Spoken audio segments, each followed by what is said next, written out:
بسم اللہ الرحمن الرحیم۔ شروع اللہ کا نام لے کر جو بڑا مہربان نہایت رحم والا ہے۔ کوہ طور مقدس پہاڑ ہے، یہ اگر مقدس نہ ہوتا تو اللہ تعالیٰ قرآن مجید میں اس کی قسم نہ کھاتا۔ حضرت موسیٰ علیہ السلام کو دنیا سے پردہ فرمائے ناظرین 3200 سال ہو چکے ہیں۔ حضرت موسیٰ علیہ السلام کوہ طور پر اللہ تعالیٰ سے ہم کلام ہوتے تھے۔ سرائے سینا، کوہ طور، یہ دونوں مصر کے ایشیائی حصے میں ہیں۔ اگر آپ زمین کا نقشہ دیکھیں تو آپ کو ریڈ سی یعنی بحیرہ احمر غلیل کی وی شکل کی طرح دو حصوں میں بہتا نظر آئے گا۔ غلیل کی یہ وی درمیان میں مثلث بناتی ہے اور یہ مثلث سینا کہلاتی ہے۔ مثلث کی نوک پر مصر کا سیاحتی شہر شرم الشیخ آباد ہے، جبکہ بیس 4 ملکوں اور بحیرہ روم سے جا ٹکراتا ہے۔ وہ 4 ملک سعودی عرب، اردن، اسرائیل اور مصر ہیں۔ حضرت موسیٰ دربار ریڈ سی عبور کر کے اس مثلث میں داخل ہوئے۔ آپ پہلی بار اس وقت سینا میں آئے جب آپ فرعون کے لے پالک صاحبزادے تھے۔ آپ کی پرورش محل میں ہوئی تھی اور آپ اس محل کے وارث بن رہے تھے، لیکن پھر ایک قبطی قتل ہو گیا اور آپ سزا سے بچنے کے لیے ریڈ سی عبور کر کے سینا میں پناہ لینے پر مجبور ہو گئے۔ سینا اس وقت فرعون کی سلطنت میں شامل نہیں تھا۔ حضرت موسیٰ علیہ السلام صحراؤں میں چلتے چلتے اس تک پہنچے اور مدائن میں حضرت شعیب اپنی 2 صاحبزادیوں کے ساتھ رہتے تھے۔ اللہ تعالیٰ نے ان کو اولاد نرینہ سے محروم رکھا تھا۔ حضرت موسیٰ علیہ السلام 10 سال حضرت شعیب کے جانور چراتے رہے۔ حضرت شعیب نے اس خدمت کے صلے میں اپنی صاحبزادی صفورہ بی آپ کے عقد میں دے دی۔ یورپ میں صفورہ کے نام پر پرفیوم اور کاسمیٹک کا بہت بڑا برانڈ ہے۔ یہ برانڈ یہودی تاجر نے حضرت موسیٰ کی اہلیہ صفورہ بی کے نام پر 1959 میں بنایا تھا۔ حضرت موسیٰ 10 سال بعد اپنی اہلیہ کے ساتھ مدائن سے مصر کی طرف روانہ ہوئے۔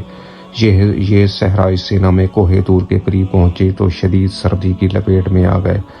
شدید سردی کی لپیٹ میں آنے کے بعد آپ نے اپنے اہل خانہ کو ایک میدان میں بٹھایا اور خدا کی تلاش میں نکل کھڑے ہوئے تو ایک درخت کی جڑ آپ کو دکھائی دی۔ جڑ میں آپ نے آگ دیکھی اور آپ قریب آئے تو ایک آواز آئی، اے موسیٰ، تم اپنے جوتے اتار دو، تم اپنے رب کے سامنے کھڑے ہو۔ اور پھر یہاں سے نبوت کا سلسلہ شروع ہو گیا۔ حضرت موسیٰ علیہ السلام کو نبوت بھی مل گئی۔ آپ کی درخواست پر اللہ تعالیٰ نے آپ کے بھائی حضرت ہارون علیہ السلام کو بھی نبی بنایا۔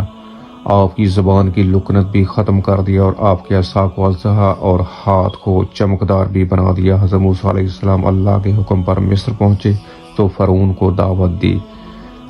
فرعون کے جادوگروں ان کے سانپوں کا مقابلہ کیا اور ان کو بہت ہی سمجھانے کی کوشش کی۔ کافروں کو کالی آندھی اور طاعون سے بھی سمجھانے کی کوشش کی، لیکن دلوں کے زنگ آلودہ قفل نہ کھل سکے۔ آپ نے بنی اسرائیل کو ساتھ لیا، اپنی عصا سے ریڈ سی کو 2 حصوں میں تقسیم کیا اور بنی اسرائیل کے ساتھ دوبارہ صحرائی سینا میں داخل ہو گیا، جبکہ فرعون اپنی فوج کے سمیت ریڈ سی میں غرق ہو گیا، جہاں اللہ تعالیٰ نے پہلی مرتبہ حضرت موسیٰ علیہ السلام کو مخاطب کیا تھا۔ آپ اللہ تعالیٰ کی قدرت ملاحظہ کیجئے کہ حضرت موسیٰ علیہ السلام کو جس جھاڑی میں رہنے آگ نظر آئی تھی، 3200 سال گزرنے کے بعد وہ جھاڑی آج بھی قائم و دائم ہے اور ہری بھری ہے۔ یہ جھاڑی 3200 سال سے ہری بھری ہے۔ نباتات کے ماہرین نے اس کے مختلف حصے دنیا میں لگانے کی کوشش کی، لیکن یہ ناکام رہے۔ یہ دنیا کی کسی بھی زمین میں کاشت نہ ہو سکی۔ آخری کوشش میں اس کا بیج جھاڑی سے چند فٹ کے فاصلے پر بو دیا گیا۔ بیج سے پودا نکلا، لیکن وہ جھاڑی سے بالکل مختلف تھا۔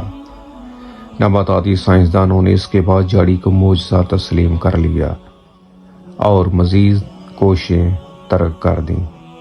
تو پیارے ناظرین، یہ اللہ ہی کے فیصلے ہیں اور اللہ جو چاہتا ہے وہی کرتا ہے اور اپنے بندوں کے ہر کام میں ان کی رہنمائی اور مدد فرماتا ہے۔ اللہ تعالی ہم سب کو حضور صلی اللہ علیہ وسلم کے اسوہ حسنہ پر چلنے کی توفیق عطا فرمائے۔ آمین ثم آمین۔